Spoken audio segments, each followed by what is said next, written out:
Okay, let's have a look at Dijkstra's algorithm. Dijkstra's algorithm is a way of finding the shortest path between any 2 points. In this case, we want to go from point A to point G.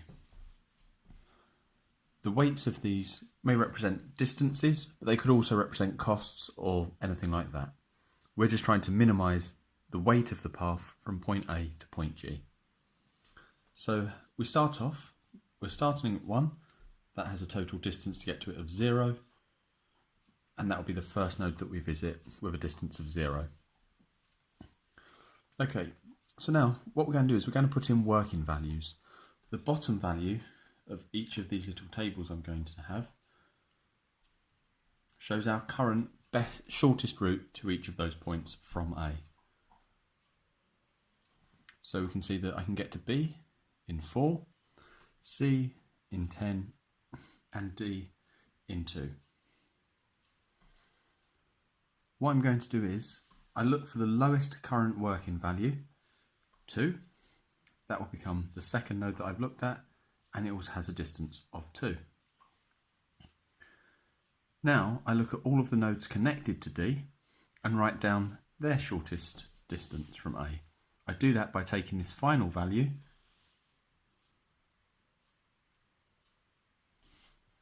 and adding the weight of each node to that final value. So for F, I do 2 plus 3, and my working value becomes 5. I can get from A to F in 5.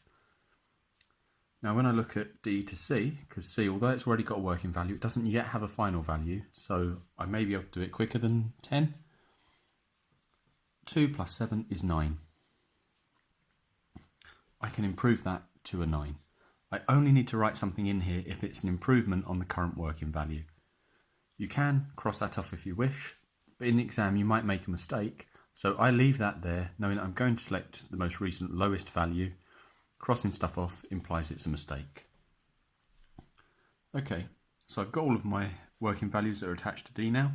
I look for the lowest working value for any node which doesn't already have its final value in place. That's B. So that will become the third node I visit, and the distance to there was 4. The best I could do was 4. And now I look to see if I can update any of my distances again.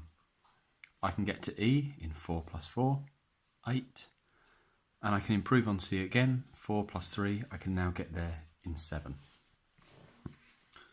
Okay, procedure again. Looking at F, because that's my smallest working value, that will become the fourth node I consider, and I can get there in 5. There's no way of improving on that 5.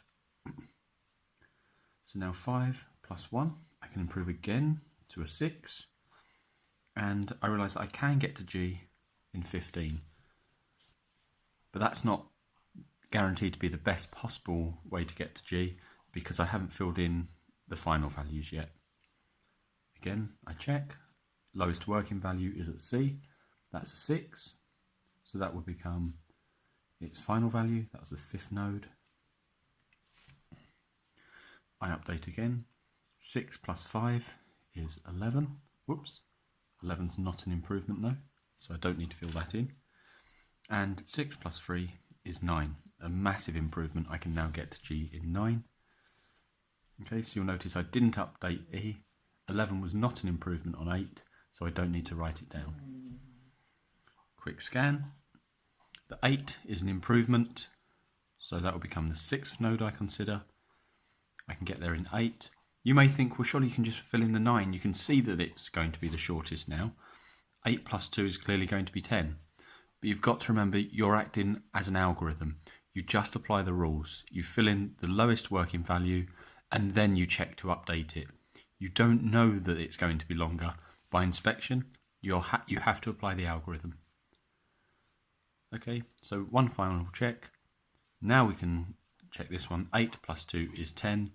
Not an improvement, and so I know that the shortest distance from A to G is 9, and that was the 7th node. Okay, so the algorithm is very nearly complete. I know that I can get there in 9, but by the time I've done all that, especially on a more extensive network, I may have forgotten which route I actually took. So we can now do a backwards pass in order to figure out which route I took. We do that by checking if final value minus the arc weight is equal to the final value of the attached node, that's part of my shortest path. So we can see here that 9 minus 3 is 6, so I know that that is part of my shortest path. If I checked 9 minus 2, that does not equal 8. I know that I did not travel along EG. Similarly, 6 minus 3, no. 6 minus 10, no. 6 minus 7, no. 6 minus 1, aha. I must have gone that way. 5 minus 3 is 2. 2 minus 2 leads me back to 0. So I can now see that the path that I've taken is A, D, F, C, G. Dijkstra's algorithm consists of both the forwards pass and then the backwards pass. The forwards pass confirms what that shortest distance is. The backwards pass confirms what the shortest path is. Thank you.